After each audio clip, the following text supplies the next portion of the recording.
Dear friends, today I am going to discuss with you photoelectric emission. Photoelectric emission or photoelectric effect. Photoelectric effect. देखो photo electric emission क्या होता है। Photo का मतलब light से है। Photo means light. फोटो का मतलब होता है लाइट। तो कोई भी मेटल अगर है, एनी मेटल, उसमें फ्री इलेक्ट्रॉन्स होते हैं। All metals have free electrons, that is why metal is a good conductor. This is a common fact है जो हम लोग सबको जानते हैं। लेकिन मेटल में भी जो फ्री इलेक्ट्रॉन्स होते हैं वो कौन से इलेक्ट्रॉन होते हैं? जो वैलेंस इलेक्ट्रॉन होते हैं, जो आउटर मोस्ट ऑर्बिट में जो इलेक्ट्रॉन्स होते हैं, वो जो लूजली बाउंड इलेक्ट्रॉन्स होते हैं वो वैलेंस इलेक्ट्रॉन होते हैं। और वो वैलेंस इलेक्ट्रॉन ही फ्री इलेक्ट्रॉन्स होता है, क्योंकि वो चूंकि न्यूक्लियस से वो उसकी जो बाइंडिंग है कमजोर पड़ जाती है, इसलिए वो एटम को छोड़ करके वो बाहर मोबाइल बन जाते हैं, वो इधर उधर घूमते रहते हैं। लेकिन वो मैटर के अंदर ही रहते हैं, मैटर के सरफेस को छोड़ नहीं पाते। मैटर के सरफेस के अंदर ही वो इधर उधर मूव कर जाएंगे, लेकिन सरफेस को नहीं छोड़ पाते। तो मेटल का जो सरफेस है, this is surface, this is surface. तो मेटल के सरफेस को छोड़ने के लिए हमें उसे कुछ एनर्जी देना पड़ता है। सपोज ये इलेक्ट्रॉन्स है, जो फ्री इलेक्ट्रॉन है, हम उसे एनर्जी देते हैं। कैसे देते हैं? तो एनर्जी अलग अलग ढंग से दे सकते हैं। अगर हम लाइट के थ्रू एनर्जी दे, एनर्जी अलग अलग तरीके से, हम गर्म करके भी, हीट करके भी एनर्जी दे सकते हैं, या तो उस केस में कहेंगे थर्मियोनिक इमिशन। थर्मियोनिक, थर्म मतलब हीट। लेकिन अगर लाइट के थ्रू अगर हम एनर्जी देते हैं किसी मेटल को, तो हम उसको तब बनती है photo electric. Photo means light. तो एज वी नो, प्लैंक्स जो क्वांटम थ्योरी है उसके अनुसार लाइट जो है वो छोटे छोटे पार्टिकल से बनी है, जिसको क्वांटम कहा गया। तो light is made up of small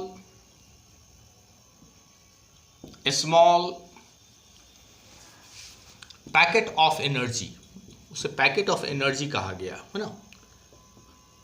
Planck ने कहा पैकेट ऑफ एनर्जी, छोटी छोटी पैकेट्स होती है, कॉल्ड क्वांटम, है ना। क्वांटम सिंगुलर में क्वांटम एंड प्लूरल में क्वांटा। क्वांटा कोई अलग नहीं है, क्वांटम और क्वांटा एक ही चीज है। चाइल्ड का चिल्ड्रन होता है। उसी तरीके से पैकेट सिंगुलर है तो क्वांटम, अगर पैकेट्स लिखेंगे तो क्वांटा लिखेंगे। So both are same. So light is made up of a small packet of energy called quantum, also called photon, जिसे हम लोग विच वाज नेम्ड, जिसे बाद में नाम रखा गया फोटोन। ओके, जिसे हम लोग बाद में फोटोन का। प्रत्येक फोटोन जो है, हर फोटोन, चाहे वो क्वांटम ही नाम रखे, कुछ भी हो, एक ही बात है। फोटोन या क्वांटम एक ही चीज है। Each photon has energy. Photon क्या है? पैकेट ऑफ एनर्जी है, छोटे छोटे पैकेट ऑफ एनर्जी है। Energy E is equal to H into nu. हम पहले से जानते हैं, ये प्लैंक ने ही कहा था।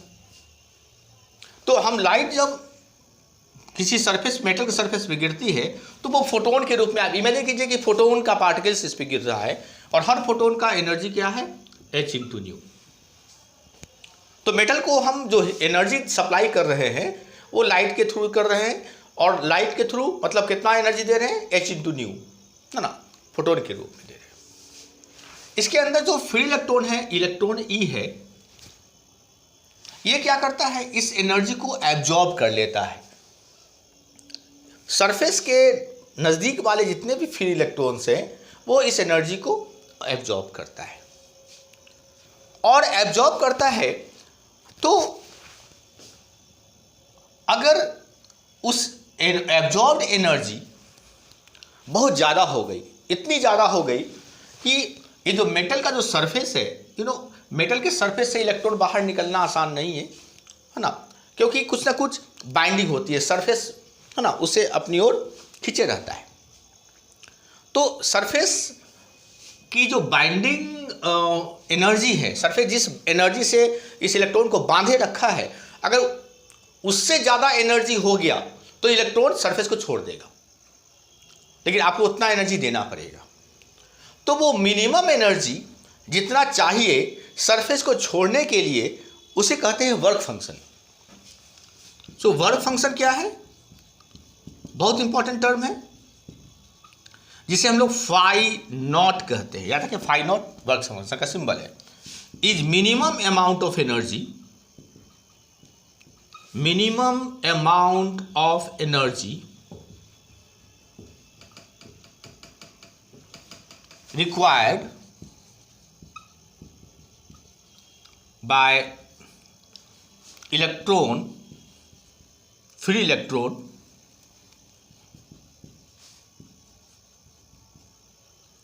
to leave the surface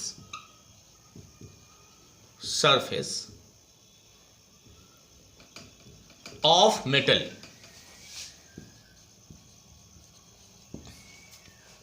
अगर वर्क फंक्शन से ज़्यादा एनर्जी मिल जाता है इस इलेक्ट्रॉन को तो ये इलेक्ट्रॉन बाहर निकल सकता है।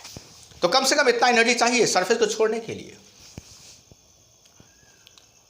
For your knowledge I tell you one thing कि जो वर्क फंक्शन है, प्लेटिनम का जो वर्क फंक्शन है, वर्क फंक्शन जो है प्लेटिनम का, वो सबसे ज़्यादा है। कितना है? 5.65 इलेक्ट्रॉन वोल्ट। और सीसियम जो है सबसे कम है, वो कितना है? 2.14 इलेक्ट्रॉन वोल्ट। इलेक्ट्रॉन वोल्ट का मतलब आप समझ लो जरूर, 1 electron volt is equal to 1.6 into 10⁻⁻19 joule. ठीक है ना? तो इतनी एनर्जी चाहिए सीसियम को, 2.14 इलेक्ट्रॉन वोल्ट चाहिए। अगर सीसियम है सबसे कम है, इसलिए सीसियम मेटल पे अगर लाइट थोड़ा सा भी गिरता है तो उसकी जो इलेक्ट्रॉन है उसकी वर्क फंक्शन कम है ना, तो बहुत आसानी से उसका इलेक्ट्रॉन सरफेस को छोड़ सकता है। प्लेटिनम में मुश्किल होगी क्योंकि ज़्यादा वर्क फंक्शन है। तो अगर सपोज वर्क फंक्शन मिनिमम दे दिया और सरफेस को छोड़ दिया तो इलेक्ट्रॉन जाएगा कहाँ? इलेक्ट्रॉन बाहर निकलेगा। ये जो इलेक्ट्रॉन है वो बाहर निकलेगा। ये जो बाहर निकला, इस इलेक्ट्रॉन को एक नया नाम दिया गया, फोटो इलेक्ट्रॉन। फोटो इलेक्ट्रॉन, जो इलेक्ट्रॉन बाहर निकला उसे कहेंगे फोटो इलेक्ट्रॉन। अंदर वो फ्री इलेक्ट्रॉन था, एनर्जी लेकर बाहर निकल गया। तो याद रखो, ये जो हमने एनर्जी सप्लाई किया hν के रूप में, इसका एक हिस्सा वर्क फंक्शन फाई नॉट में यूज किया गया। Work function is equal to phi naught में इस्तेमाल किया गया। तो इलेक्ट्रॉन ने तो hν एनर्जी एब्जॉर्ब किया था। हो सकता है कि वर्क फंक्शन hν से बराबर हो। अगर बराबर हो तो जस्ट वो सरफेस को छोड़ेगा, छोड़ने के बाद उसमें एनर्जी बचा नहीं, वही का वही। लेकिन अगर इसमें जो एनर्जी hν जो है बहुत ज़्यादा था, वर्क फंक्शन से भी ज़्यादा था, तो जो एक्स्ट्रा एनर्जी जो इलेक्ट्रॉन को मिला वो एनर्जी का क्या करेगा?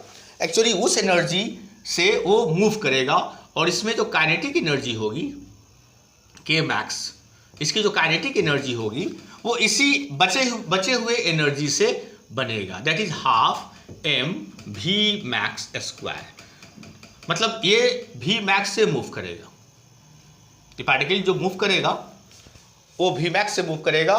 इस प्रकार मास m इस इलेक्ट्रॉन का मास हुआ। मतलब हम कह सकते हैं कि हमारा जो hν है वो दो रूप से इस्तेमाल होता है। hν जो हमने दिया वो work function plus k max के बराबर होगा। k मैक्स का मतलब है मैक्सिमम काइनेटिक एनर्जी। जो बचेगा है ना, सपोज फॉर एग्जांपल हम कहते हैं, एग्जांपल दे रहे हैं कि हमने ये 20 इलेक्ट्रॉन वोल्ट है, हमने दिया, और वर्क फंक्शन है 12 इलेक्ट्रॉन वोल्ट, तो बचा कितना, 8 इलेक्ट्रॉन वोल्ट, है ना, 8 ही तो बचेगा, ये ज़्यादा होगा तो ये कम बचेगा। तो ये 8 इलेक्ट्रॉन वोल्ट्स इसकी काइनेटिक एनर्जी हो जाएगी इस स्पीड से। तो जितना ज़्यादा एनर्जी बचेगा उतना ज़्यादा हाई स्पीड होगा। अगर हम इसको 20 वोल्ट ना दे करके हम इसको 15 वोल्ट देते तो 12 इलेक्ट्रॉन वोल्ट तो फिक्स था, वर्क फंक्शन वो कंज्यूम करता, तो इसके पास जो काइनेटिक एनर्जी था वो कितना बचता, वो बचता 3 इलेक्ट्रॉन वोल्ट। तो इसकी स्पीड कम होती है, धीरे धीरे चलता वो। तो इस प्रकार ये जो इक्वेशन है, इट्स वेरी इंपॉर्टेंट इक्वेशन, है ना, इन फोटो इलेक्ट्रिक इफेक्ट। तो ये जो इलेक्ट्रॉन, फ्री इलेक्ट्रॉन का मेटल का सरफेस का छोड़ना due to falling off light, है ना, लाइट जो फॉल की, तो वर्क फंक्शन से ज़्यादा एनर्जी अगर उसे मिल गया तो वो इलेक्ट्रॉन सरफेस को छोड़ दिया, तो इस इमिशन को कहते हैं फोटो इलेक्ट्रिक इमिशन। और ये इक्वेशन जो है ये अल्बर्ट आइंस्टाइन ने दिया था। इक्वेशन किसने दिया था, अल्बर्ट आइंस्टाइन ने दिया था। ओके, इसलिए इस इक्वेशन को हम कहते हैं आइंस्टाइन्स फोटो इलेक्ट्रिक इक्वेशन। तो this is also known as Einstein's photo electric equation. This is known as Einstein's photoelectric equation। Okay, तो ये तो बेसिक फैक्ट्स हो गई। अब हम कुछ बात करेंगे कुछ और टर्म का जो फोटो इलेक्ट्रिक इफेक्ट से जुड़ा है। वो क्या है, तो है threshold frequency and threshold wavelength.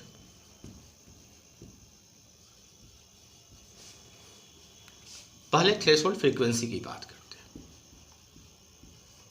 इसे हम लोग फ्रीक्वेंसी न्यू नॉट से रिप्रेजेंट करते हैं। ये क्या है, तो देखो, वर्क फंक्शन मतलब एनर्जी, वर्क फंक्शन एक एनर्जी है। तो हम मालूम है कि एनर्जी का जो रिलेशन है वो h इंटू न्यू होता है h के साथ। तो अगर एनर्जी वर्क फंक्शन अगर E की जगह पर फाई नोट लिख दे तो h इंटू कुछ ना कुछ फ्रीक्वेंसी होगा। वर्क फंक्शन h तो कांस्टेंट है, h तो होना ही होना है, इसकी वैल्यू बदलती नहीं है। h की वैल्यू आपको मालूम है, मालूम होनी चाहिए, h is equal to 6.63 into 10⁻⁻34 joule second. तो h तो होना ही होना है। तो वर्क फंक्शन अगर बढ़ेगा तो ये भी बढ़ेगा, वर्क फंक्शन घटेगा तो ये फ्रीक्वेंसी घटेगा। तो वर्क फंक्शन की जो वैल्यू सो फिक्स है, जैसे वर्क फंक्शन जो सेसियम का 2.14 है, प्लेटिनम का 5.65 इलेक्ट्रॉन वोल्ट है, तो इसके कॉरस्पॉन्डिंग कुछ ना कुछ फ्रीक्वेंसी होगा। मतलब हम कह सकते हैं कि सीसियम के लिए खास फ्रीक्वेंसी की वैल्यू होनी चाहिए, प्लेटिनम के लिए खास फ्रीक्वेंसी की वैल्यू चाहिए, क्योंकि वर्क फंक्शन तो फिक्स है, एच भी कांस्टेंट है। तो इसे ही कहते हैं थ्रेशोल्ड फ्रीक्वेंसी। मतलब इससे कम फ्रीक्वेंसी का लाइट अगर इस पे गिरेगा तो कोई भी इलेक्ट्रॉन सरफेस नहीं छोड़ेगा, ये मिनिमम होनी चाहिए। सो थ्रेशोल्ड फ्रीक्वेंसी लिखेंगे, थ्रेशोल्ड फ्रीक्वेंसी क्या है, this is minimum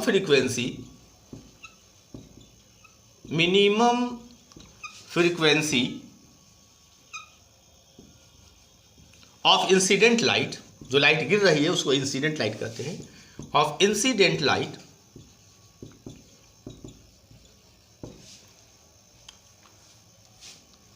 for emission of photo electrons. Photo electron को अगर सरफेस को छोड़ना है, इमिट करना है, बाहर निकलना है, तो कम से कम इंसिडेंट की जो मिनिमम फ्रीक्वेंसी होनी चाहिए, दैट इज थ्रेशोल्ड फ्रीक्वेंसी। और इसकी फॉर्मूला क्या बन जाएगी, नोट एच न्यू नोट। तो ये जो वर्क फंक्शन अगर आपको मालूम है तो आप थ्रेशोल्ड फ्रीक्वेंसी निकाल सकते हो, है ना। ये वेरी इंपॉर्टेंट फॉर्मूला है ये। और ये केमैक्स के मैक्स क्या है, half M V X square. तो अगर हम तीनों को मर्ज करते तो मेरा क्या फॉर्मूला बन जाएगा, तो हम लिखेंगे, अगर हम इस इक्वेशन को थोड़ा सा और इलाबोरेट कर दें तो मेरा क्या बन जाएगा, देयरफॉर फोटो, या जो आइंस्टाइन्स फोटो इलेक्ट्रिक इक्वेशन है वो हो जाएगा H into nu is equal to phi naught के जगह पर लिख सकते हैं H nu naught plus K max की जगह पर लिख सकते हैं half M V max square. Okay, और इस प्रकार हम लोग एक इक्वेशन बना दिया हम लोगों ने। और एक चीज़ और इसमें ध्यान देना, इसको हम ये न्यू, इसको हम ऐसे भी ले सकते हैं। एक और हमने बताया था थ्रेशोल्ड वेवलेंथ। थ्रेशोल्ड वेवलेंथ क्या होता है, तो ये भी कोई नई बात नहीं है। इसको हम लोग लेमडा नॉट कह सकते हैं, है ना, लेमडा नॉट।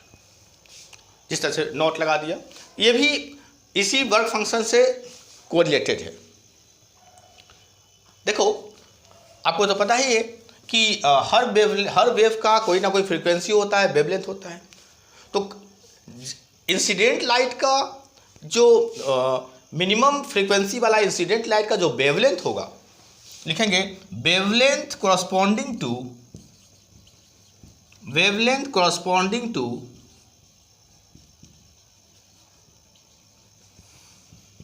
थ्रेशोल्ड फ्रीक्वेंसी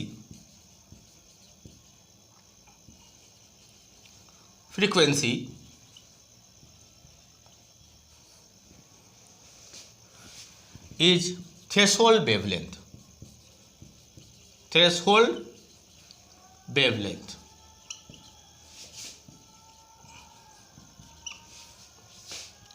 मतलब हम कह सकते हैं कि हमारा जो थ्रेशोल्ड वेवलेंथ लेमडा नॉट होगा वो कितना के बराबर होगा, तो हम C बाई न्यू नॉट लिख सकते हैं,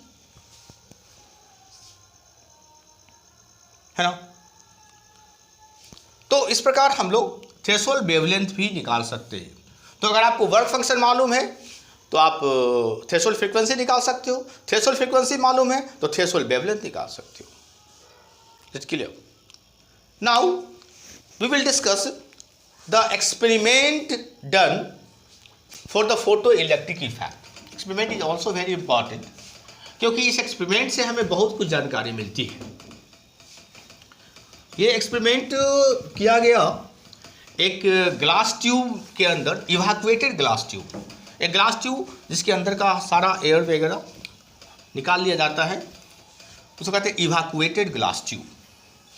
इवैक्यूएटेड ग्लास ट्यूब में दो प्लेट ली गई थी, एक को पॉजिटिव टर्मिनल से बैटरी के और दूसरे को नेगेटिव टर्मिनल से जोड़ा गया।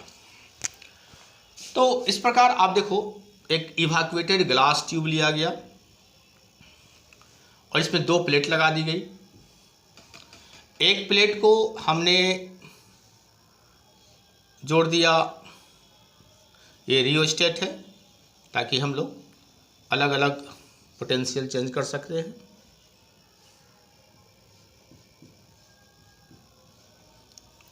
और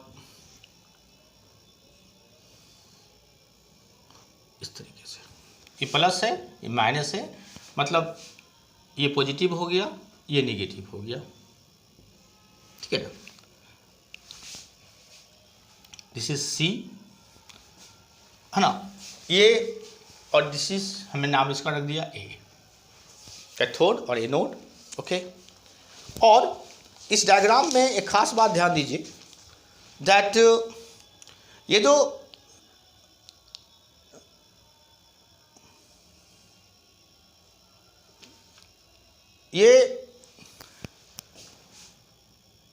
प्लेट है ये इलेक्ट्रॉन इमिट करेगा।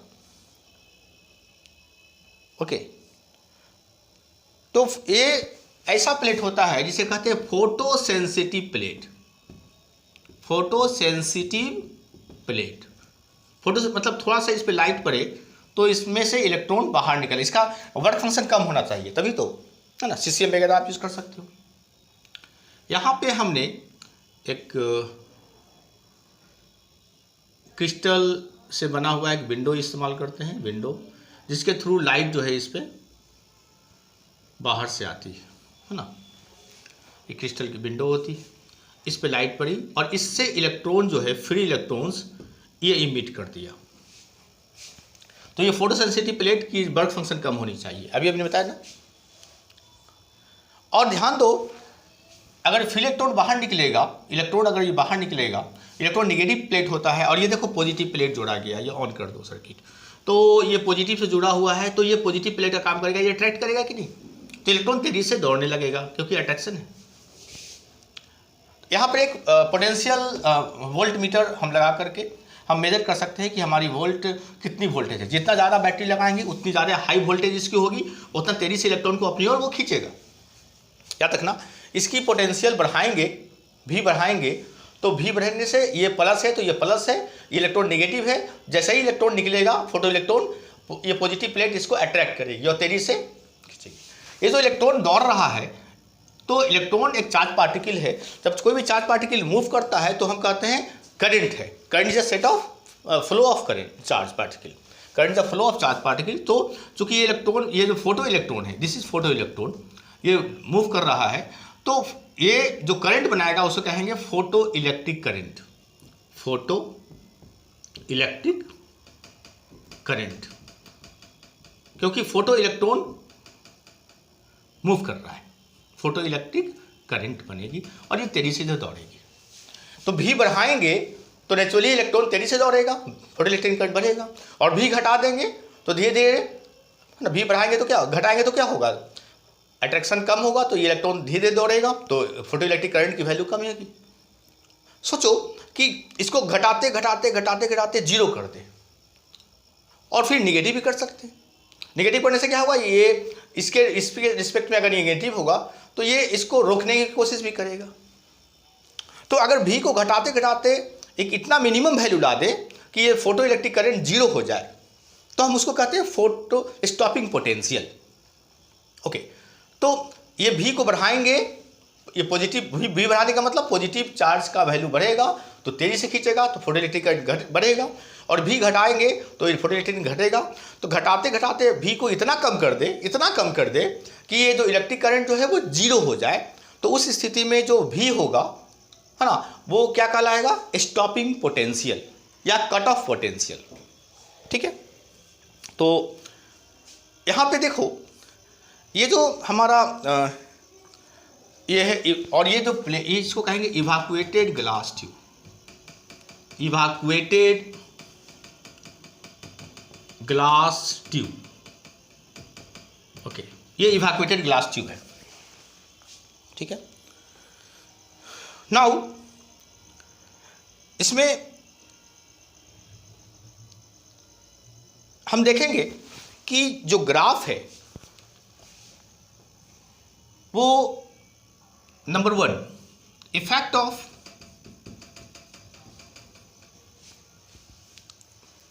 इंटेंसिटी, लाइट की इंटेंसिटी, ये लाइट जो है इसकी जो इंटेंसिटी, अगर intensity on photo electric current, photo जो करंट पर इंटेंसिटी का क्या प्रभाव पड़ेगा वो देखेंगे हम लोग, इसी को स्टडी करेंगे। फोटो इलेक्ट्रिक करंट कब बढ़ेगा, कब घटेगा, ऑल दिस थिंग्स। तो फोटो इलेक्ट्रिक करंट, ओके, तो एक ग्राफ से आप इसको शो कर सकते हो। ये आई है, आई फॉर इंटेंसिटी, और ये है PEC, हम शॉर्ट में लिख रहे हैं फोटो इलेक्ट्रिक करंट। अगर फ्रीक्वेंसी कांस्टेंट है, अगर फ्रीक्वेंसी नहीं बदले, ये जो लाइट है h न्यू कह सकते, इसकी फ्रीक्वेंसी अगर नहीं बदले, अलग अलग लाइट दे रहे हैं, सभी के फ्रीक्वेंसी एक समान है, खाली इंटेंसिटी बढ़ा रहे हैं घटा रहे हैं, तो उस हालात में जो करंट होगा वो इस तरीके से वैरी करेगा। मतलब photo electric current is directly proportional to I. हम कह सकते हैं कि PEC, शॉर्ट में, हम शॉर्ट में लिख रहे हैं, आप शॉर्ट मत लिखिएगा एग्जाम में, आप फुल लिखिएगा। तो photo electric current is directly proportional to intensity I. कब, when frequency does not change, frequency is constant, मतलब फ्रीक्वेंसी अगर नहीं बदले तो हमारा फोटो इलेक्ट्रिक करंट, इंटेंसिटी बढ़ेगा तो फोटो इलेक्ट्रिक करंट भी बढ़ेगा। ये तो एक रिलेशन हो गई। तो इंटेंसिटी का फोटो इलेक्ट्रिक करंट पर क्या प्रभाव पड़ता है आपने देख लिया। अगर इंटेंसिटी बढ़ेगा तो फोटो इलेक्ट्रिक करंट बढ़ेगा, लेकिन फ्रीक्वेंसी कांस्टेंट होनी चाहिए, ठीक है। और फोटो इलेक्ट्रिक करंट जो होता है, फोटो इलेक्ट्रिक करंट क्या होता है, नंबर ऑफ फोटोन्स, क्या फोटो इलेक्ट्रॉन्स कह सकते हैं, फोटो इलेक्ट्रॉन्स इमिटेड पर सेकेंड, हम लिख सकते हैं। एक सेकेंड में नंबर ऑफ फोटो, कितने इलेक्ट्रॉन्स निकल रहे हैं। तो सोचो अगर एक सेकेंड में इलेक्ट्रॉन्स ज़्यादा निकलेगा तो करंट भी ज़्यादा होगा, मतलब कहीं ना कहीं फोटो इलेक्ट्रिक करंट अगर बढ़ता है तो नंबर ऑफ फोटो इलेक्ट्रॉन्स भी बढ़ेगा पर सेकेंड। तो हम ये भी कर सकते हैं कि therefore number of photo electrons पर सेकेंड भी प्रोपोर्शनल हो जाएगा इंटेंसिटी के। मतलब हम कह सकते हैं कि अगर इंटेंसिटी बढ़ेगा तो फोटो इलेक्ट्रिक करंट भी बढ़ेगा और साथ साथ एक सेकेंड में कितने फोटो इलेक्ट्रॉन्स निकल रहे हैं उसकी संख्या भी बढ़ेगी।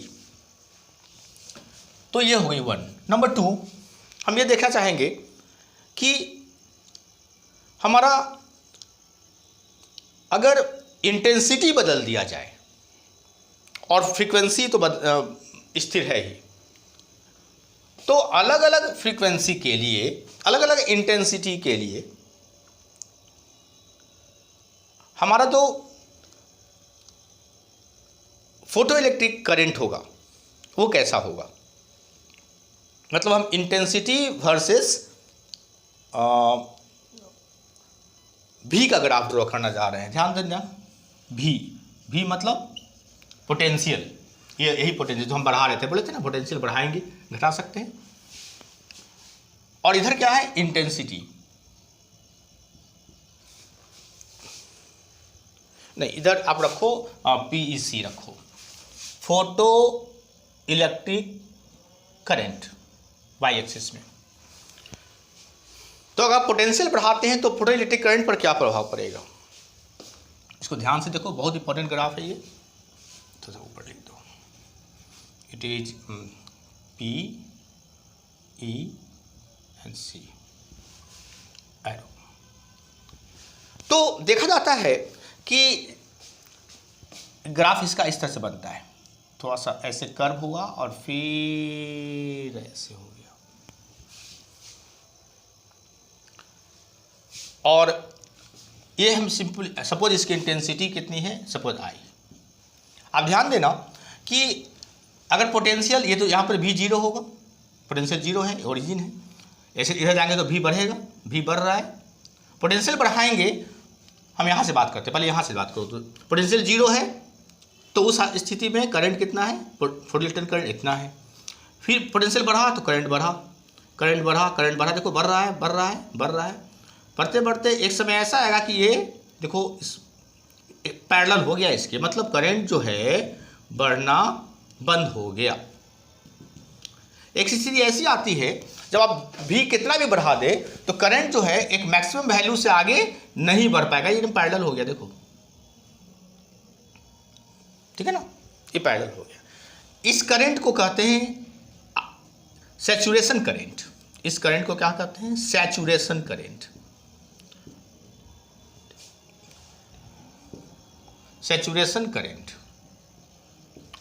मतलब आप भी को बढ़ाते जाओ तो शुरुआत में तो करंट बढ़ेगा, फोटो इलेक्ट्रिक करंट बढ़ेगा, लेकिन एक समय ऐसा आएगा कि वो बढ़ना बंद हो जाएगा और वो स्थिर हो जाएगा। तो उस मैक्सिमम करंट को जो स्थिर हो गया उसको कहते हैं सैचुरेशन करंट, सैचुरेट कर गया, उससे ज़्यादा नहीं बढ़ पाएगा। तो ये तो हुई इधर की बात। अगर भी 0 कर दें तो ध्यान देना, भी 0 होने पर करंट 0 नहीं होता है, करंट इतना है, फोटो इलेक्ट्रिक करंट है। तो भी 0 करने पर भी करंट 0 नहीं हुआ तो हम क्या करते हैं, भी को कम करते हैं, निगेटिव में ले आते हैं। तो घटाते घटाते एक समय तक देखेंगे कि करंट घट रहा है, और घटते घटते एक समय ऐसा आएगा कि यहाँ पे करंट 0 होगा।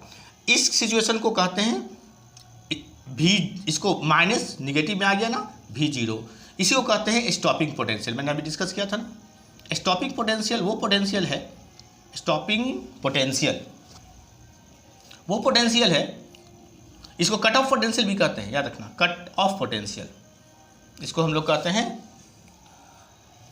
कट ऑफ पोटेंशियल भी, कट ऑफ पोटेंशियल। तो स्टॉपिंग पोटेंशियल या कट ऑफ पोटेंशियल वो पोटेंशियल ये नेगेटिव वैल्यू होता है, वो पोटेंशियल होता है जो नेगेटिव होता है जनरली, और जिस पोटेंशियल पे ये फोटोइलेक्ट्रिक करंट जीरो हो जाती है। तो ये तो हुई एक खास इंटेंसिटी के लिए। अगर हम एक अलग अलग इंटेंसिटी की लाइट डालें तो मेरी ग्राफ ऐसे बनेगी, ठीक है ना। देखो ग्राफ का पैटर्न डिजाइन एक ही तरह का है, सबका सैचुरेशन करंट अलग अलग होगा। इसमें इंटेंसिटी I1 यूज किया, इसमें इंटेंसिटी I2 किया, इसमें I3 किया। जहां पर आप देखो I3 is more than I2 is more than I1।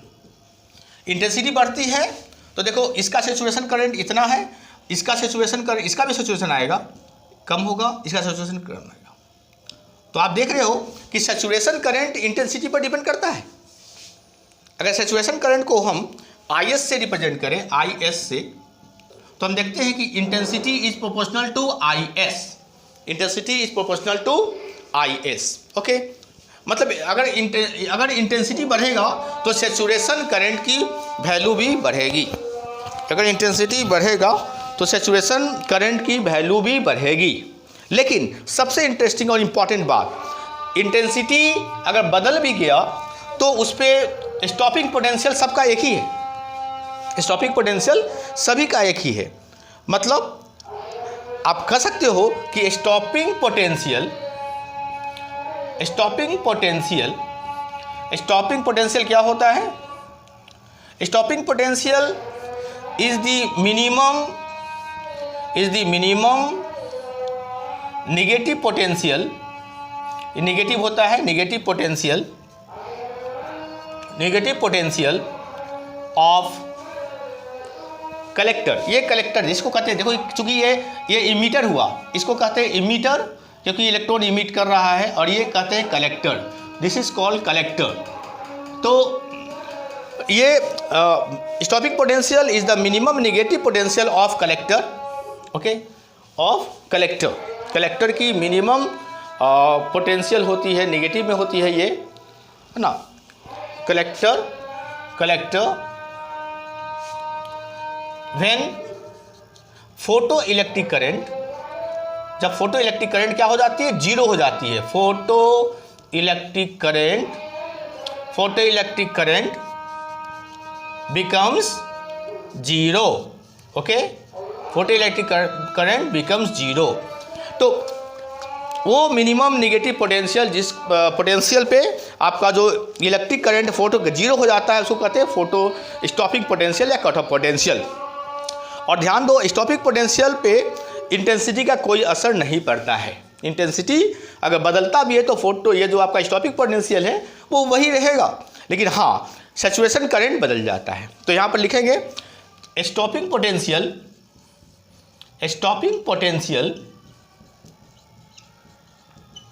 is not affected by intensity of light। तो याद रखना, ये सब बहुत इंपॉर्टेंट फैक्ट्स है कि इंटेंसिटी बदलने से सैचुरेशन करंट तो बदलेगा, प्रोपोर्शनल के रूप में बदलेगा, लेकिन उसका स्टॉपिंग पोटेंशियल पर प्रभाव नहीं बढ़ेगा। दूसरी बात, इंटेंसिटी बढ़ेगा तो फोटो इलेक्ट्रिक करंट बढ़ेगा अगर फ्रीक्वेंसी कांस्टेंट है तो, माइंड इट, फ्रीक्वेंसी कांस्टेंट है तो, ओके। तो ये दो प्रॉपर्टी मैंने देखा, ये इस फोटो इलेक्ट्रिक इफेक्ट का जो हमने एक्सपेरिमेंट किया था उससे जुड़ा हुआ, ओके। उसके बाद आप देखो कि अगर हम फ्रीक्वेंसी ही बदल दें, ये तो फ्रीक्वेंसी कांस्टेंट रखा है हमने तब ऐसा हुआ, लेकिन अगर फ्रीक्वेंसी बदल दे तो क्या होगा? What are the effects of change of frequency? तो वो देखते हैं हम लोग। तो ये छोटी छोटी जो इम्पॉर्टेंट फैक्ट्स है वो याद रखो, अलग अलग तरीके से आपको ये मदद करेगा। तो आप यहाँ देखो कि स्टॉपिंग पोटेंशियल, ये अगर थर्ड में इफेक्ट ऑफ फ्रीक्वेंसी, है ना, effect of frequency on photo electric current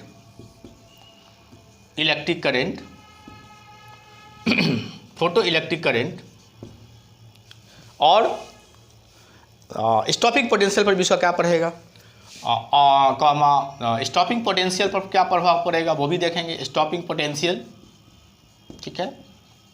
और सैचुरेशन करंट पर भी उसका क्या प्रभाव पड़ेगा वो भी देखेंगे। Saturation current when intensity remains same, intensity को कांस्टेंट रखा जाए, इंटेंसिटी नहीं बदलते हैं, इस कांस्टेंट। तो अगर इंटेंसिटी नहीं बदलते हैं तो उसका ग्राफ पहले देख लो तो आपको समझ में आ जाएगा। एक ग्राफ है, इसमें ग्राफ देखो इस तरह से बनेगा, पैटर्न, ओके।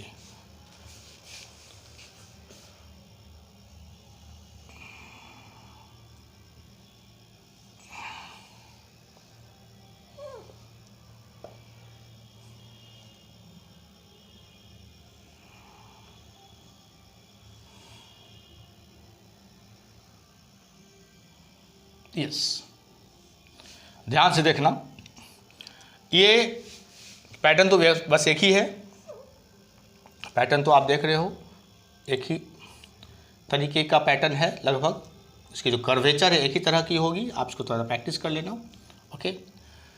ये ऐसे पहले घटा और फिर बढ़ते हुए इस तरह से चला गया। अब देखो ध्यान से कि हमारा जो फ्रीक्वेंसी अलग अलग हमने इस्तेमाल किया है, इंटेंसिटी कांस्टेंट है, ये तो पहले ही लिखा, इसकी फ्रीक्वेंसी n1 है, इसकी फ्रीक्वेंसी n2 है और इसकी फ्रीक्वेंसी n3 है। लेकिन तीनों केस में सैचुरेशन करंट, इसको IS कहते हैं ना, सैचुरेशन करंट कहते हैं, सैचुरेशन करंट, सैचुरेशन करंट, ठीक है। तो सैचुरेशन करंट देखो तीनों का एक ही है, ध्यान दो, चाहे फ्रीक्वेंसी n1 हो, n2 हो, n3 हो। यहाँ पर हम देखिए n3 जो है ज़्यादा है, बड़ा, n2 उससे बड़ा, ये छोटा है और n1 सबसे कम है, तो सबसे बड़ा n3, n2, n1 इस तरह से। तो फ्रीक्वेंसी बढ़ रही है लेकिन सैचुरेशन करंट वही का वही है, तीनों के लिए सैचुरेशन करंट एक ही है। लेकिन ध्यान दो, स्टॉपिंग पोटेंशियल बदल गया, है ना, स्टॉपिंग पोटेंशियल बदल गया, ओके। तो स्टॉपिंग पोटेंशियल जो बदला, इसको हम लोग कहेंगे -V01, -V02, -V03। तो फ्रीक्वेंसी बढ़ेगी तो निगेटिव में वैल्यू बढ़ेगा स्टॉपिंग पोटेंशियल। तो इसका मतलब क्या हुआ कि स्टॉपिंग फ्रीक्वेंसी का सैचुरेशन करंट पे कोई असर नहीं पड़ता है ना। So change in frequency does not affect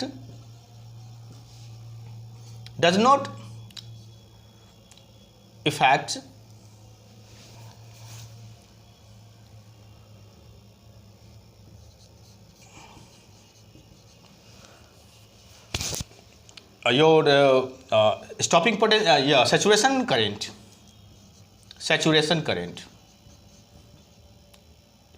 saturation current पर उसका कोई असर नहीं पड़ेगा, सबका समान है, फ्रीक्वेंसी कुछ भी हो। लेकिन स्टॉपिंग पोटेंशियल बदलता है, स्टॉपिंग पोटेंशियल जो है इज चेंज्ड, बट, है ना, बट स्टॉपिंग पोटेंशियल बदल जाता है अगर फ्रीक्वेंसी हम लोग बदलेंगे तो, ओके। सो इस प्रकार आपने देखा कि ये जो एक्सपेरिमेंट मैंने किया किस लिए किया, फोटो इलेक्ट्रिक इफेक्ट के लिए किया। इसमें 2 प्लेट ली गई, इवैक्यूएटेड ग्लास ट्यूब में रखा गया, है ना, और ये जो फोटो सेंसिटिव प्लेट में पर लाइट अगर इंसिडेंट किया गया तो जो फोटो इलेक्ट्रिक करंट निकली, फोटो इलेक्ट्रॉन्स निकली, जिससे फोटो इलेक्ट्रिक करंट डेवलप हुआ। तो भी को बढ़ाने या घटाने से उसका क्या असर पड़ता है, इंटेंसिटी को बढ़ाने घटाने से इस फोटो इलेक्ट्रिक करंट पर क्या प्रभाव पड़ता है, स्टॉपिंग पोटेंशियल क्या होता है आपने देखा, है ना। और इस प्रकार आपने ये भी देखा कि जो स्टॉपिंग पोटेंशियल है, एक बहुत इंपॉर्टेंट बात है कि जो स्टॉपिंग पोटेंशियल मैंने अभी देखा, ये बहुत ही इंपॉर्टेंट फिगर है। क्योंकि जब हम फोटो इलेक्ट्रिक इफेक्ट डिस्कस कर रहे थे तो मैंने आपको बताया था कि मैक्सिमम काइनेटिक एनर्जी, ये जो करंट है इसका जो एनर्जी है वो जिस स्पीड से निकल रहा है इसका एनर्जी के मैक्स लेके चलते ही के मैक्स है जो हाफ mv मैक्स स्क्वायर होता है। और जो आप जो निगेटिव पोटेंशियल V0 डाल रहे हो है ना, ये जो है इसको रोकने के लिए तो ये V0 जो है स्टॉपिंग पोटेंशियल के कारण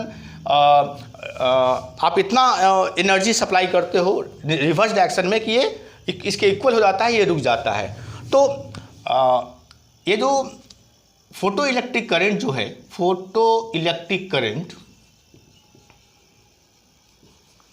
इज स्टॉप्ड व्हेन हमारा जो हाफ mv मैक्स स्क्वायर जो काइनेटिक मैक्सिमम काइनेटिक एनर्जी है के मैक्स वो E इंटू V0 के बराबर हो जाता है। ये बहुत इंपॉर्टेंट रिलेशन है, इसको याद रखिएगा। E V0, V0 क्या है? Where V0 is stopping potential. V0 क्या है? Stopping potential. स्टॉपिंग पोटेंशियल तो याद रखना, पोटेंशियल में चार्ज से मल्टीप्लाई करते हैं, ई चार्ज ना आपने पढ़ा होगा ना, W is equal to Q into V, एक फॉर्मूला था आपने पढ़ा होगा, W is equal to Q into V है ना। और एनर्जी भी energy is equal to Q into V, तो उसी रिलेशन का इस्तेमाल किया है हमने। तो V0 is the stopping potential, E is the electron charge. तो इलेक्ट्रॉन को इससे मल्टीप्लाई कर देंगे तो ये जो एनर्जी बनेगा उसके बराबर हो जाती है, तभी ये रुक जाती है, क्योंकि अगर नहीं रुकेगी तो ये इस स्पीड से ही दौड़ रही है। तो हम अपोजिट दिशा में हम एनर्जी अप्लाई करते हैं जो ई V0 is the stopping potential. तो ये V0 अगर मालूम है, स्टॉपिंग पोटेंशियल मालूम है, तो आप ई का वैल्यू ई से मल्टीप्लाई करके ये मैक्सिमम काइनेटिक एनर्जी निकाल सकते हैं। तो this is one important relation है ना। इस रिलेशन का इस्तेमाल हम लोग कर सकते हैं हमारे photo equation of photo electric effect given by Albert Einstein. तो अल्बर्ट आइंस्टाइन ने जो फॉर्मूला हमें इक्वेशन दिया called Einstein photo electric equation, उसमें हमने क्या पढ़ा था अभी कि H nu is equal to H nu naught, that is threshold frequency and this is total work function, plus K max. तो के मैक्स की जगह पे हम लिख सकते हैं, क्या लिख सकते हैं, ई V0। ध्यान देना, इसी को हमने ऐसे भी लिखा था ना, H nu is equal to phi naught plus half mv max square है ना। यही चीज़, सब एक ही चीज़ है, सिर्फ नाम बदल रहा है, अलग अलग ढंग से हम इसको लिख रहे हैं, देखो सब एक ही चीज़ है। तो ये इंपॉर्टेंट फार्मूला है, रिलेशन है, इसी को हम ऐसे भी लिख सकते हैं hc बाई लेमडा, क्योंकि nu is equal to c by lambda होता है, is equal to hc by lambda naught threshold frequency, threshold wavelength, threshold frequency, plus आप इसको जो भी लिखो ई V0 लिखो, ये तीनों तो एक ही चीज़ है। अलग अलग सिचुएशन में हम अलग अलग वैल्यू इस्तेमाल करते हैं, ये हम अलग अलग ढंग से इसलिए लिख रहे हैं कि आपको न्यूमेरिकल में आपको मदद करेगा। ओके, सो ये आपकी बेसिक फॉर्मूला हो गई है ना, जो फोटो इलेक्ट्रिक इक्वेशन से जुड़ी हुई है। और अगर जनरली क्वेश्चंस न्यूमेरिकल्स में आपको आता है कि आपको स्टॉपिंग पोटेंशियल दे देगा है ना, तो वर्क फंक्शन पूछेगा, हाँ, तो मैक्सिमम काइनेटिक एनर्जी पूछेगा, तो डिफरेंट आप वैल्यू इसमें से कोरिलेट करके आप निकाल सकते हो। Okay, so must remember the formulas. Okay, thank you.